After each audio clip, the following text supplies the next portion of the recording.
I had been working at the company for nearly 5 years. Every late night, every missed weekend, every extra effort, it all led to one goal, the upcoming promotion. I thought about it constantly, imagining the recognition, the respect, the salary I deserved. I pictured myself walking into the office with that new title, the pride swelling in my chest, the validation that all my hard work had been worth it. I was confident.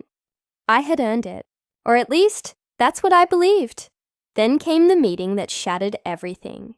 My manager, smiling in a way that made my stomach twist, said, "Congratulations, Jessica. You're being promoted." My heart dropped, like a stone in a quiet pond, sending ripples of disbelief through me. My name wasn't Jessica. It was mine. How could this be happening? I felt my chest tighten, my hands grow clammy, my mind scramble for composure. I forced a smile, careful not to let my voice betray me, congratulated her, and walked back to my desk. On the surface, I looked calm, polite, professional, but inside a storm raged. Every achievement, every sacrifice, every moment I had poured into this job felt trampled, erased. How could someone else, someone who had subtly maneuvered behind my back, take something I had worked for so relentlessly? Was it sheer luck? Was it manipulation? Or had I been blind to betrayal all along? I replayed the past months over and over in my mind. The extra reports I had stayed up late to finish. The hours I spent patiently training new colleagues. The presentations I meticulously prepared that had gone without comment. They all felt wasted, hollow. And the worst part was the silence around me. No one else seemed to notice. Everyone admired Jessica.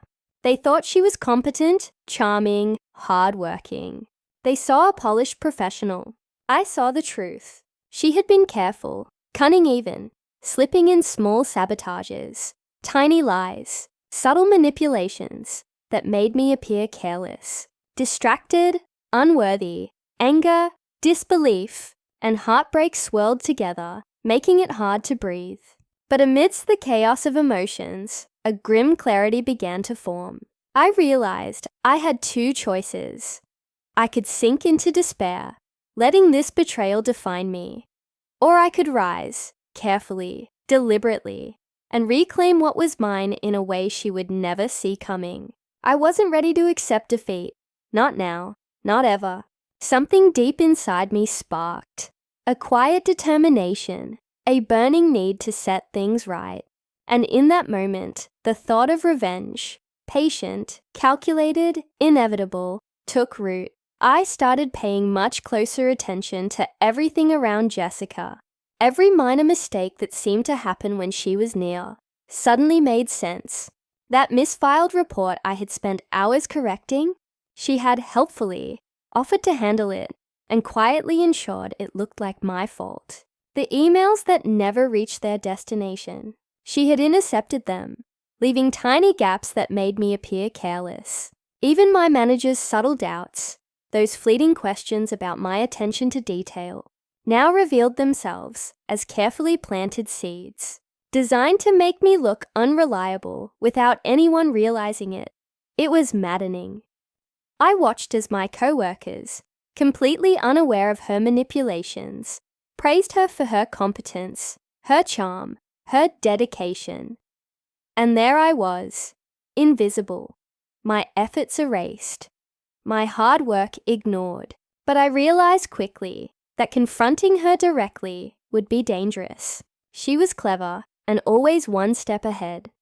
I needed a different approach, one that required patience, precision, and a sharp eye. I had to observe, document, and expose her, but subtly, cleverly, in a way that would leave no room for denial.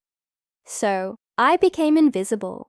I stopped reacting immediately, stopped showing frustration, stopped giving her the attention she craved. I became the quiet observer.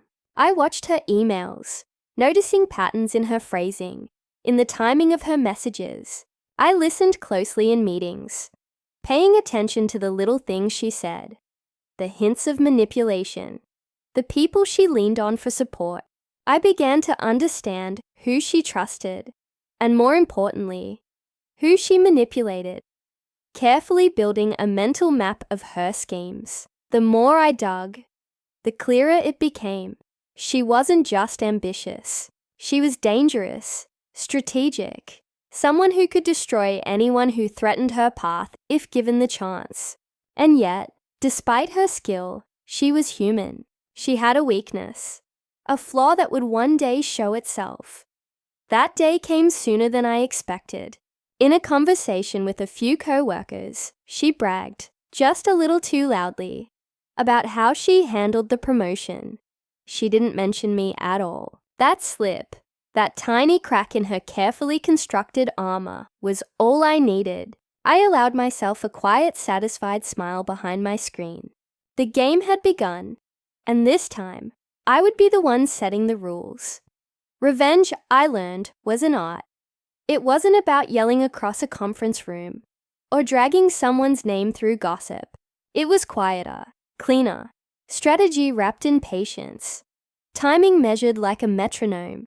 If I wanted to undo what had been done to me, I had to think like a chess player, not like someone drunk on anger. So I stopped reacting and started planning. The first thing I did was gather proof. Not dramatic evidence, just small things arranged so they formed a pattern. I saved emails and screenshots, copied timestamps, and kept versions of documents that showed edits she'd made or comments she hadn't accounted for. I began to print those tiny discrepancies and file them in a folder I labeled Nothing Suspicious. Project Notes. I took screenshots of chat threads where she shifted credit or casually rewrote a contribution as her own. I kept every passive-aggressive comment, every helpful offer that had turned into a trap. The aim wasn't to build a mountain at once, but to collect a series of pebbles that, when laid side by side, would show a trail. Next, I rebuilt my visible reputation, slowly, carefully, deliberately. I volunteered for projects that put me in front of managers and stakeholders, but this time my work was bulletproof. I wrote follow-up emails after meetings, summarizing decisions in clear time-stamped language, so there was always a paper trail. I put my name on drafts, and I sent versions with tracked changes so anyone could see who'd contributed what. I stopped relying on memory and started relying on records. When I presented, I did it with rehearsed calm and documents that left no room for doubt. If she had once made me look sloppy, I would make myself undeniably meticulous. But being meticulous only showed competence. To expose her pattern, I needed contrast. So I created moments where my contributions were obvious and hard to ignore. I took on a small, visible deliverable and delivered earlier than promised. Complete, error-free, and with measurable results. I made sure stakeholders saw the outcome and the steps I'd taken. I invited subtle but intentional oversight. A mentor copied on status updates. A manager looped into a progress thread. I didn't shout my wins. I documented them, so they were irrefutable. I also mapped her behavior. I noted who she flattered, who she ignored, who she leaned on to back her claims. That map guided my next move, finding allies who had quietly felt the same sting. I didn't corner anyone or demand confessions. I approached people gently, one-on-one, over coffee, framing conversations as, I wanted to check something, instead of, tell me everything. Some were surprised to see the pattern. Others were relieved they weren't the only ones who'd noticed. A junior colleague admitted she'd seen her pull a report just before handing it to management. An old teammate remembered signing off on work that later showed up under Jessica's name. They weren't ready for drama, but they were willing to document what they knew. Together, we built a quiet network of records, emails, timestamps, testimonies we could place side by side. We agreed on small, safe steps. Copy a manager on key emails, Keep personal records of contributions, and never let a meeting end without a follow-up note. It felt like building an invisible shield around the truth. Each act was deliberate but ordinary.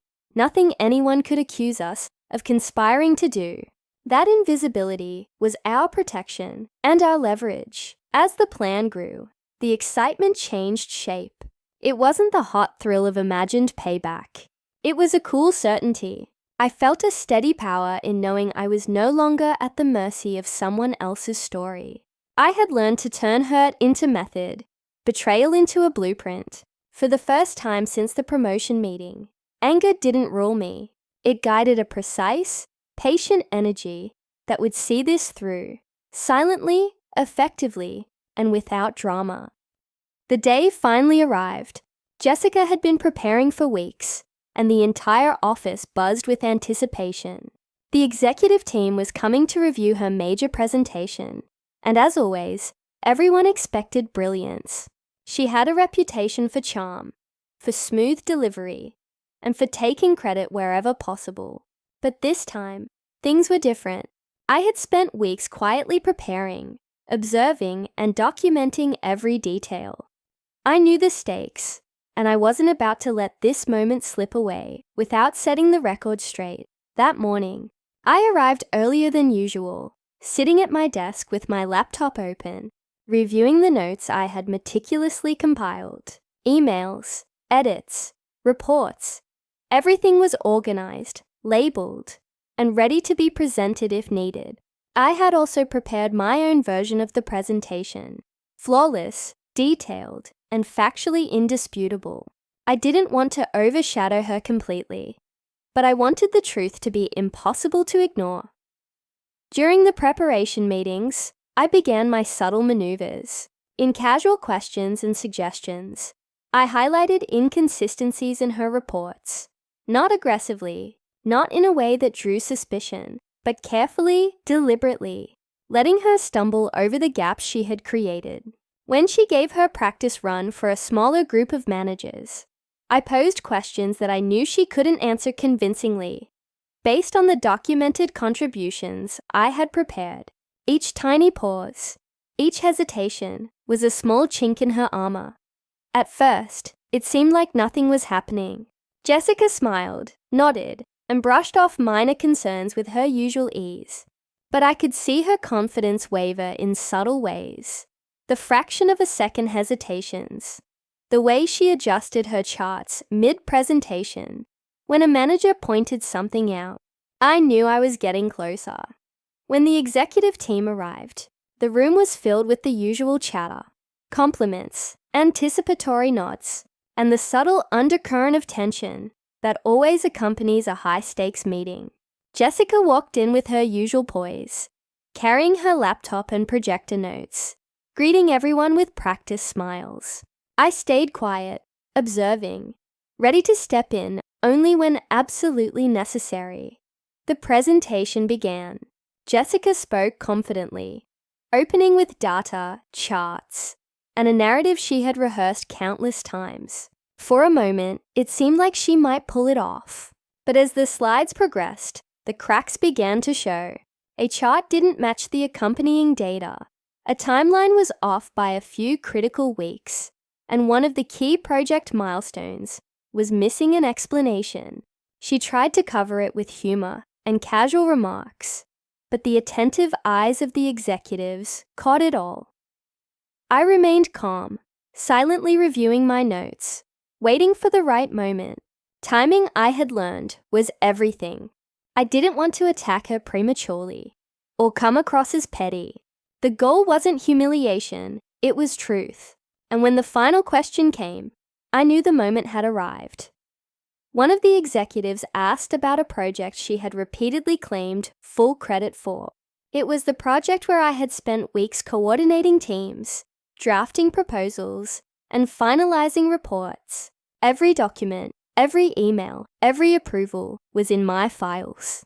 Jessica faltered, her smile faltering just enough to reveal uncertainty. I took a deep breath, stood up, and stepped forward calmly. I can clarify that, I said, my voice steady. I have the emails and reports showing the contributions from the entire team, including the specific tasks that were coordinated and completed by each member. Here's the breakdown.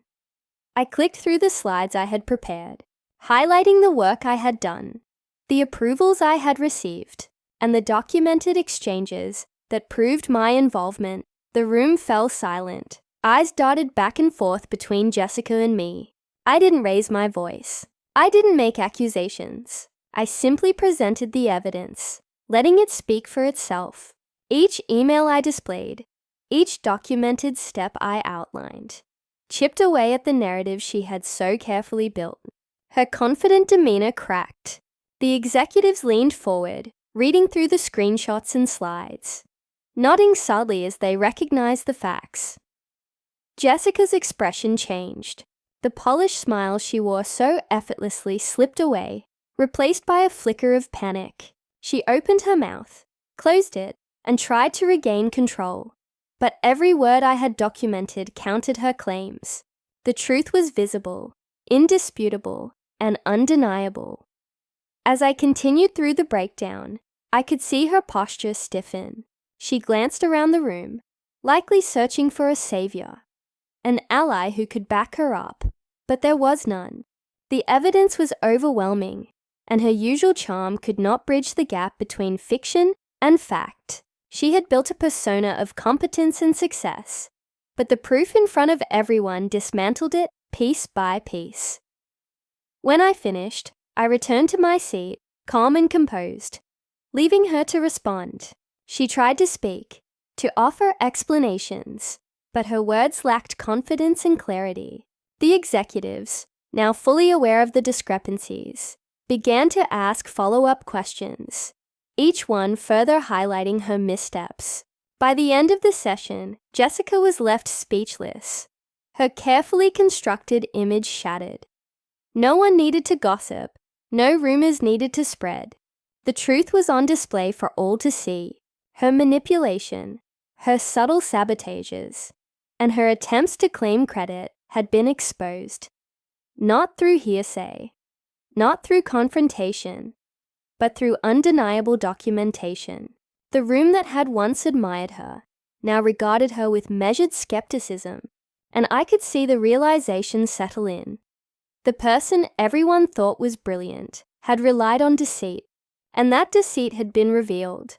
I felt a strange mixture of relief and satisfaction. This wasn't about revenge in the traditional sense. It was about balance, about justice, about reclaiming my rightful place without resorting to aggression. I had prepared, waited, and executed a plan that allowed the truth to shine, and it had worked flawlessly. As the meeting ended, colleagues offered quiet nods of respect, and I returned to my desk, heart still pounding but calm in its certainty. Jessica gathered her things silently, avoiding eye contact, leaving behind a trail of tension that I could almost feel in the air. The game had ended and the truth had won. It was proof that patience, preparation, and careful observation could accomplish what anger alone never could. In that moment, I realized something important. The strongest form of exposure isn't confrontation, it's patience. It's evidence, and it's letting reality speak louder than anyone's claims. Jessica had underestimated me, underestimated the power of truth, and that underestimation had cost her everything. I hadn't humiliated her, but I had made her powerless in the face of facts, and that, I knew, was far more effective. In the days that followed, the atmosphere in the office shifted, in ways that were subtle, but impossible to ignore. The usual hum of casual chatter and polite nods carried a different weight. Colleagues who had once admired Jessica now exchanged quiet whispers behind her back. There was a cautious tension in the air, a ripple of unease that betrayed the knowledge of what had happened during that fateful meeting. People began to see her differently, not as the flawless professional she had portrayed, but as someone who had manipulated situations and twisted truths to her advantage. The admiration that had once surrounded her like a halo had fractured into skepticism, doubt, and in some cases, quiet disdain. Jessica herself tried, in small ways, to salvage her image. She smiled a little too brightly in meetings, made pointed efforts to contribute to projects, and sought validation from managers she had previously influenced with ease. But it was all too late. The evidence I had presented had done its work. It wasn't an argument, a confrontation, or even an accusation that had exposed her. It was truth, documented and undeniable. And once that truth had settled in the minds of the people around her, no amount of charm or rehearsed politeness could undo it. She had underestimated me, underestimated the power of patience, observation, and methodical preparation, and she was now paying the consequences. For me, the victory was a strange mixture of relief and introspection. On one hand, I had proven my worth, reclaimed my reputation, and restored the recognition I deserved. My contributions were no longer invisible, my work no longer overshadowed by false narratives. Yet, there was a bittersweet edge to it all. The experience had left its mark on me, etching a sharper awareness of human ambition and the lengths some would go to achieve their desires. Trust, once freely given to colleagues and friends, now required careful consideration. I had learned that people who appear supportive and charming can hide motivations that are entirely self-serving, and ambition, if unchecked, can reveal both the best and worst in someone. Even so, there was a deep, lingering sense of justice. I hadn't sought to ruin Jessica's career, hadn't humiliated her publicly, and hadn't allowed anger to dictate my actions. Instead, I had taken control of my narrative, let facts speak for themselves, and allowed the truth to illuminate the reality of her choices. Watching her scramble to salvage her credibility without success, seeing colleagues reconsider who they trusted, and feeling my own integrity restored, it was powerful in a way that I hadn't anticipated. The victory wasn't loud or flashy. It wasn't dramatic in the way that stories often make revenge seem. It was quiet, precise, and lasting. In the aftermath, I also reflected on the lessons beyond the office walls. Life, I realized, often presents moments where betrayal, manipulation, or injustice can strike.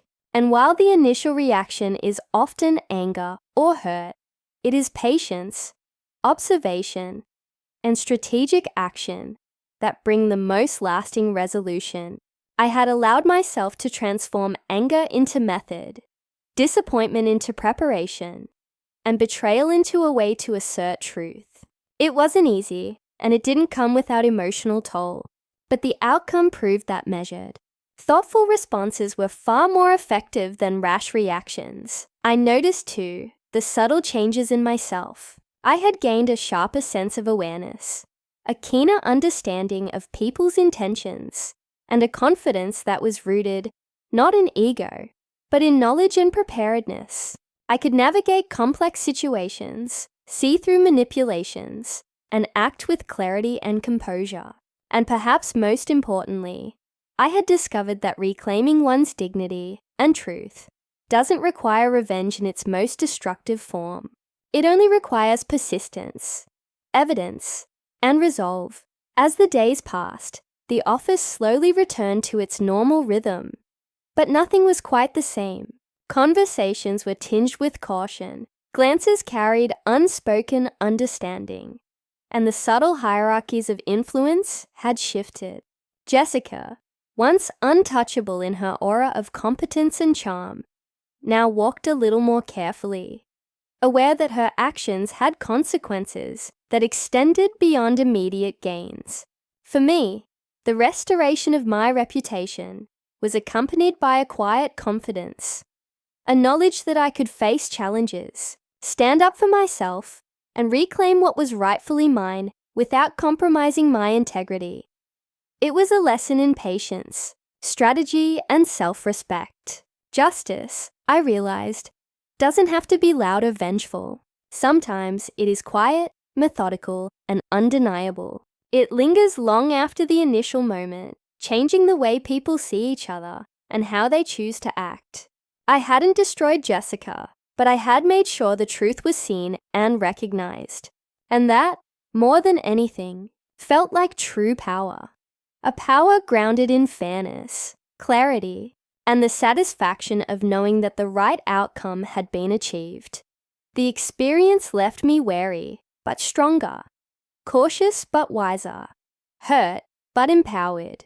I had learned that ambition can inspire greatness or expose flaws, and betrayal can hurt, but it also offers the opportunity to rise above, to act with strategy and integrity, and to let the undeniable truth reveal itself. In that sense, the emotional fallout wasn't just about Jessica or the office. It was about the resilience I discovered within myself and the understanding that standing up for your worth, with patience and precision, is a victory that endures far longer than any fleeting triumph born of anger alone. Looking back, I realized that this story isn't really about revenge in the way most people think. It isn't about shouting, humiliation, or dramatic confrontation. It's about something far more important: awareness, resilience, and strategy. Betrayal can happen anywhere, not just at work.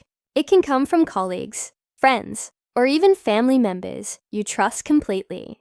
And when it happens, the first instinct is often anger, despair, or the desire to strike back immediately.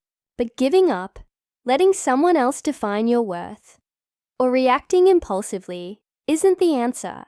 True strength lies in recognizing what's happening, understanding it fully, and responding in a way that protects yourself while exposing the truth.